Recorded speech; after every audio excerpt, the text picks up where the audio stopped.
siyaasati lubbuun tokkee maka amantaati lubbuun tokkee dangalee yoo ta'e lubbuun tokkee nu dhiigjigin feenu lubbuun tokkee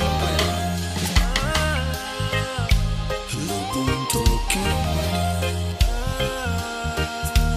lubbuun tokkee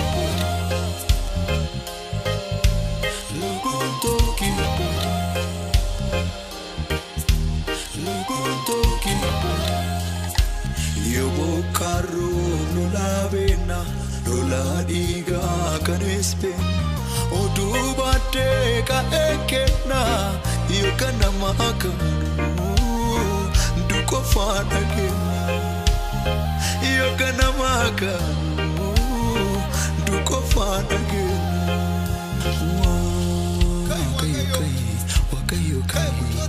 Atdangati gonan kasunda projiru wakayo kai sium chala pula kango kabundinu wakayo kai digi jolle ketif sararnu sarari wakayo kai atuman nubulchi amate rabarni akam dandane chalisa kajibni goleskiati akam dandane chalisa onengi sagularati akam dandane chalisa jarsa jartini bimamuste akam dandane chalisa garwa kalahat kolkabati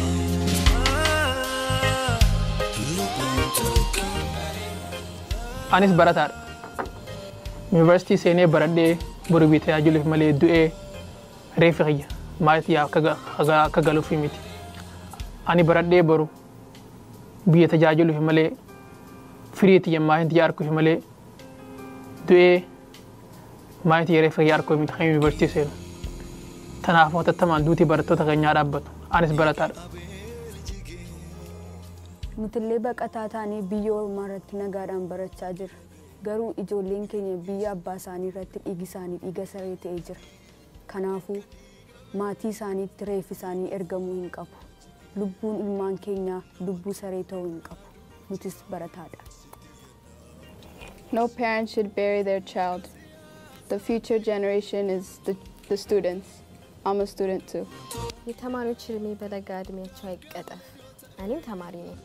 Lubbuun barataa kamiyyuu du'uu haa dhaabbatu. Anis barattuudha.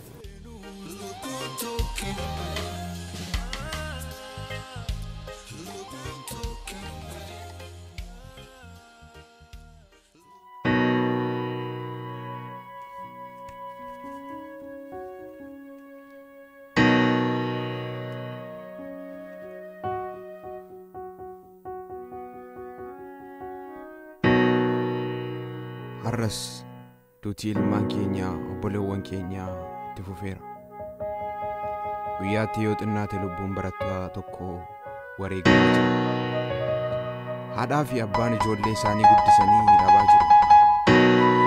Warqee qubattii baasanii sabbata hiikkatanii horii fi lafa isaanii utuu hin sassatin gurguranii ijoollee isaanii barsiisuuf erganii.